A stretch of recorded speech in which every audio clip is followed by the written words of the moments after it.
इससे पहले भी आज दिन के वक्त हमने आपको एक ब्रेकिंग न्यूज बताई थी जिसमें यह बताया गया था कि जब एक रूसी सैनिक गिरफ्तार किया गया था तो उसने बताया था कि आम नागरिक भी निशाने पर थे। लेकिन इस बीच सायरन बज रहा है, वॉर रूम चल रहे हैं। सायरन में वॉर रूम में मेरे साथ तुषार मेरे सहयोगी हैं। तुषार, ओवर टू यू, क्या जानकारी है?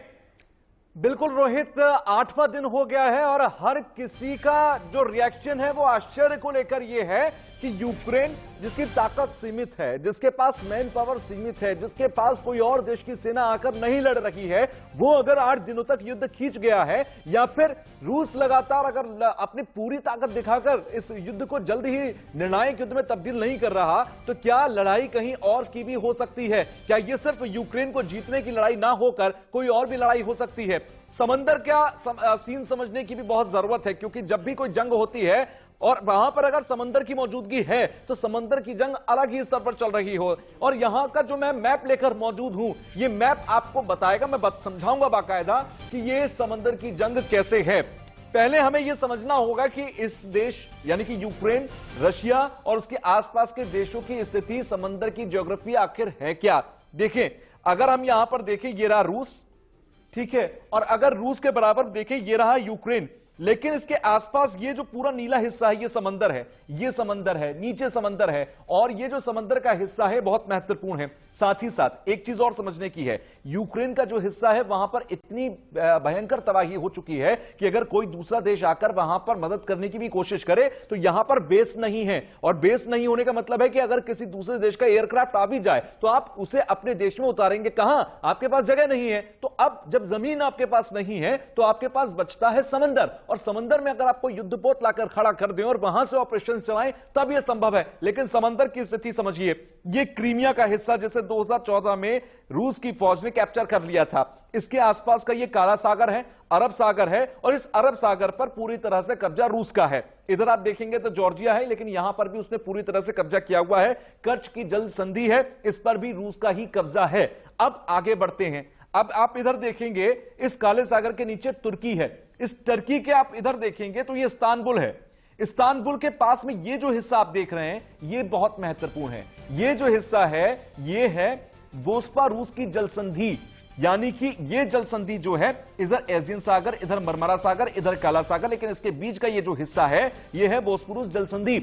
यानी कि अगर यूरोप में से कोई भी देश, ग्रीस का कोई भी देश या किसी भी देश को अगर यहां पर आना है, अपना युद्धपोत भेजना है इस रास्ते से, तो उसे ये क्रॉस करना ही होगा। और ये क्रॉस करने का मतलब है उसे इस्तांबुल से परमिशन लेनी होगी, क्योंकि इस्तांबुल का पूरा यहां पर कब्जा है इस बोस्पोरस जल संधि पर। रशिया की तरफ से पूछा भी गया कि क्या किसी ने भी इस जल संधि को क्रॉस करने की कोशिश की है क्या। इसे आप एक बॉर्डर समझ लीजिए कि अगर यहां से कोई भी युद्धपोत आएगा और काला सागर में आकर खड़ा होगा तो उसे इस जगह से क्रॉस करना ही होगा, और अगर वो क्रॉस करता है और तो इसकी जानकारी इस्तांबुल को होगी। इस्तांबुल अगर ये रूस को जानकारी देता है तो पूरा सिनेरियो पहले ही क्लियर हो जाएगा। और यही बात है कि इस्तांबुल से पूछा गया कि क्या किसी ने इसे क्रॉस किया।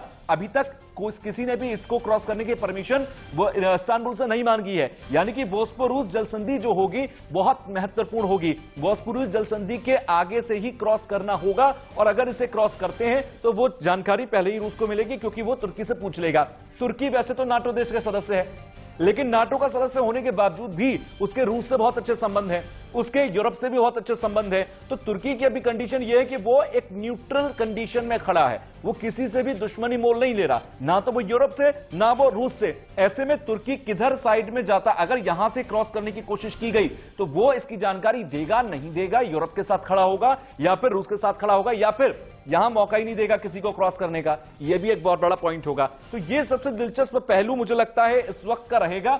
इसके अलावा बहुत से ऐसे पॉइंट्स हैं जिनको समझना भी जरूरी है, जैसे कि अभी आप देखें रूस ने जो ताबड़तोड़ हमले किए हैं, उन ताबड़तोड़ हमले में आप पूरे यूक्रेन को देख लीजिए। पूरा यूक्रेन इस वक्त आप देखेंगे, चाहे वो चेरनीव देख लीजिए, रिबिन देख लीजिए, कीव, जाइटोमीर या फिर ओडिशा, यहां पर कब्जा हो चुका है, खेरसोन में कब्जा हो चुका है। तो ये वो तमाम इलाके हैं जहां पर कब्जा हो चुका है। इसके अलावा अभी स्थिति कहां कहां पर कैसी है ये मैं बताता हूं। देखिए, आप ये कीव के हिस्से को देखिए, चारों तरफ से घिरा हुआ है। बेलारूस से फौज आगे बढ़ी, रूस से फौज आगे बढ़ी, यानी कि कीव घिर गया। अब कीव अगर घिरा हुआ है तो उसके आसपास देखिए सुकाची में भी बमबारी हो रही है, खार्किव पूरी तरह से कब्जा हो चुका है, वहां पर बमबारी हुई, बुरी तरह से वहां पर तबाही मचाई गई और ये खार्किव का जो इलाका था पूरी तरह से कैप्चर हो चुका है। इधर खेरसोन, यहां से क्रीमिया की तरफ से फौज आगे बढ़ी, खेरसोन को पे कब्जा कर लिया गया। खेरसोन इसलिए भी महत्वपूर्ण है क्योंकि ये काले सागर से लगा हुआ इलाका है। साथ ही साथ बुका के अंदर बमबारी चल रही है, इधर आप देखिए सुकाची के अंदर बमबारी चल रही है और कीव, यानी कि ये जो बेल्ट है ना, और ये बेल्ट काला सागर की एक लाइन आती है, ये पूरी इससे लगी हुई है। तो ऐसे में ये पूरा इलाका अभी भी यहां पर लगातार स्ट्रगल चल रहा है, रिटेलिएशन चल रहा है और ये पूरे हिस्से को अभी लगातार स्ट्रगल के मोड में ही देखा जा रहा है। 8 दिन अगर खिंचे हैं तो इसी को लेकर, लेकिन जब तक कीव, हम सब जानते हैं जब तक कीव पर कब्जा नहीं तब तक जीत निर्णायक नहीं। Over to you Rohit. बहुत शुक्रिया तुषार, आपने बहुत आसान शब्दों में और मैप को बहुत अच्छे से एलेबोरेट करके समझाया कि क्या मजबूरी है बाकी देशों की कि वो मदद नहीं कर रहे हैं यूक्रेन की, या कर नहीं पा रहे हैं, और किस तरीके से रशिया ने पूरी तरह से अब घेर लिया है यूक्रेन को, और यूक्रेन के जो खास इलाके हैं वो अब रशिया की चपेट में, उसके कब्जे में आते चले जा रहे हैं। लेकिन ये तो आपने मैप के जरिए देखा, मैं कुछ तस्वीरों के जरिए आपको दिखा रहा हूं कि कैसे रशिया ने यूक्रेन पर अटैक किया है, ताबड़तोड़ हमले किए हैं, उसकी इमारतों को जमींदोज कर दिया है, और कैसे जो यूक्रेन के लोग हैं वो इस रशिया के हमले के बाद दहशत में हैं, बिलख रहे हैं।